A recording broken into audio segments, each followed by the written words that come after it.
expressly took away a constitutional right from the American people that it had already recognized. They didn't limit it, they simply took it away. That's never been done to a right so important to so many Americans. But they did it.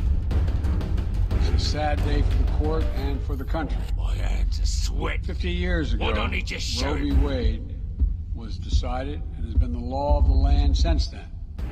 This landmark case protected women's right to choose, her right to make intensely personal decisions with her doctor, free from the interference of politics. It reaffirmed basic principles of equality. Women have the power to control their own destiny. And it reinforced the fundamental right of privacy, the right of each of us to choose how to live our lives. Now, with Roe gone, let's be very clear. The health and life of women in this nation are now at risk.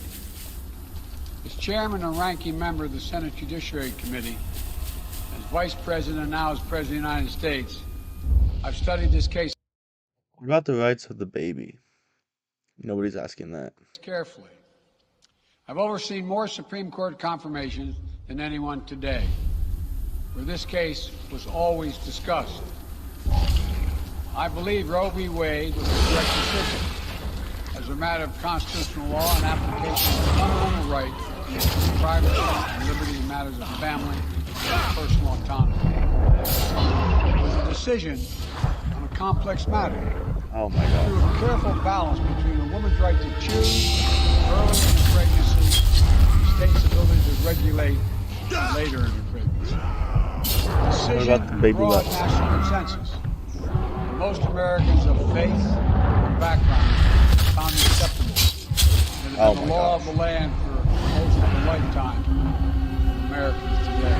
Oh, And it was a constitutional principle upheld by justices appointed by Democrat and Republican presidents alike. Roe v. Wade was a 7-2 decision, written by a justice appointed by a Republican president, Richard Nixon.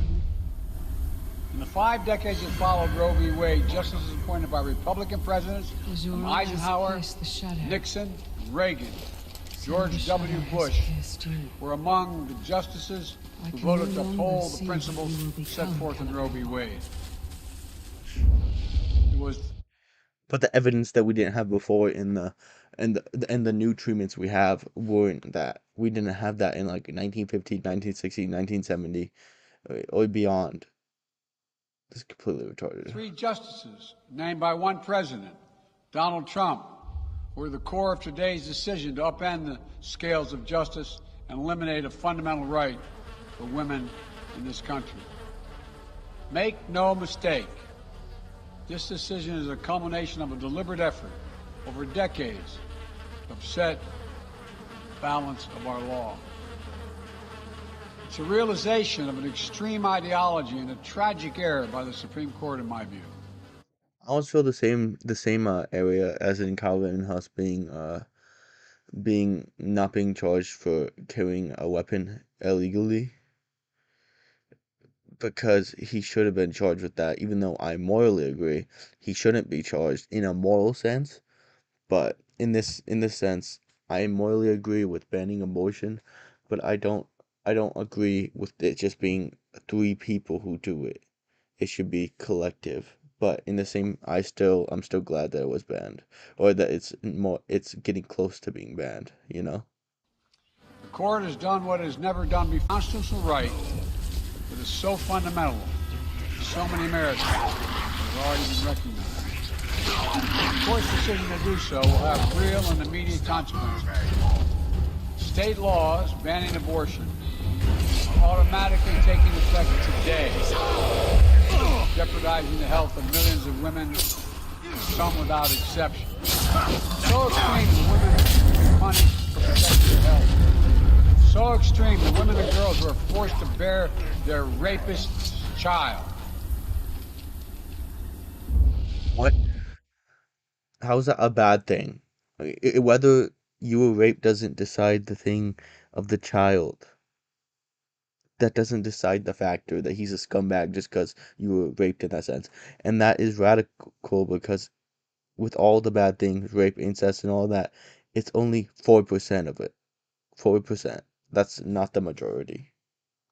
Child, a consequence. It just stuns me. So extreme that doctors will be criminalized for fulfilling their duty, care. Imagine having. Which maybe they should because it's not a great treatment. Just like slavery was terrible, we now criminalize them, which is a good thing because it was a terrible practice. Young women have to carry the child of incest. It's a consequence of incest. No option. It's still a child. Too often the case. Poor women are going to be hit the hardest. It's cruel. In fact, the court laid out state laws penalizing abortion that go back to the 1800s. The court literally taking America back 150 years. It's a sad day for the country, in my view. But it doesn't mean the fight's over. Be very clear and unambiguous. The only way we can secure a woman's right to choose, balance of existence, is for Congress to restore the protections of Roe v. Wade as federal law. No Then how will that change that in democratic states like California, where I live, it'll still be vastly legal, and that'll even help you to make it less restrictive, which is worse, but still, you're trying to harm yourself in the same sentence. Yeah, it'll help if you get to other states, but it won't give you as much of a freedom in your states. executive action from the president can do that. And if Congress, as it appears, lacks the votes to do that now, voters need to make their voices heard. This fall, we must elect more senators and representatives who will codify a woman's right to choose in the federal law once again. Elect more state leaders to protect this right at the local level. We need to restore the protections of Roe as law of the land. We need to elect officials who will do it. This fall, Roe is on the ballot. Personal freedoms are on the ballot. For this opportunity. The right to privacy, liberty, and equality are all on the ballot. Till then, I will do all of my power to protect the woman's right in the state who will face the consequences of today's decision. The court's decision cast a dark shadow over a large swath of the land. Many states in this country still recognize a woman's right to choose. So, if a woman lives in a state that restricts abortion, the Supreme Court's decision does not prevent her from traveling from her home state to the state that allows it. It does not prevent a doctor in that state from treating her. As the Attorney General has made clear, women must remain free to travel safely to another state to seek care they need. My administration will defend that bedrock right. Will your administration do with everything else we've suffered under your administration?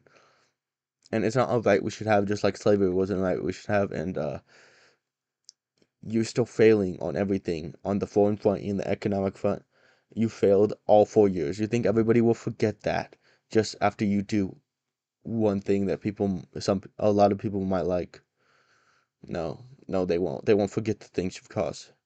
Slight chance, but maybe. If any state or local official, high or low, tries to interfere with a woman's exercising her basic right to travel, I will do everything in my power to fight that deeply un-American attack.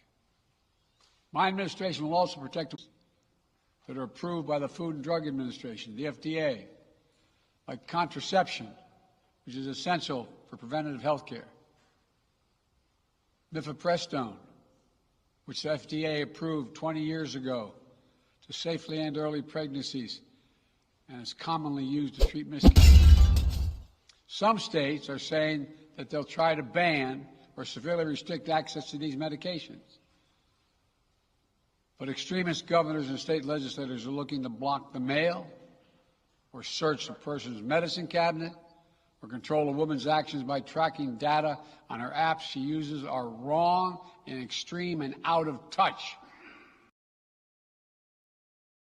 That's true. That is weird. That's a bit of a dictator move to try to track people in that way. That is wrong. I condemn that if it's true. For the majority of Americans. The American Medical Association, the American Colleges and Gynecologists wrote to me and Vice President Harris stressing that these laws are not based on evidence and asking us to act to protect access to care. They say by limiting access to these medicines, maternal mortality will climb in America. That's what they say. Today, I'm directing the Department of Health and Human Services to take steps to ensure these critical medications are available to the fullest extent possible.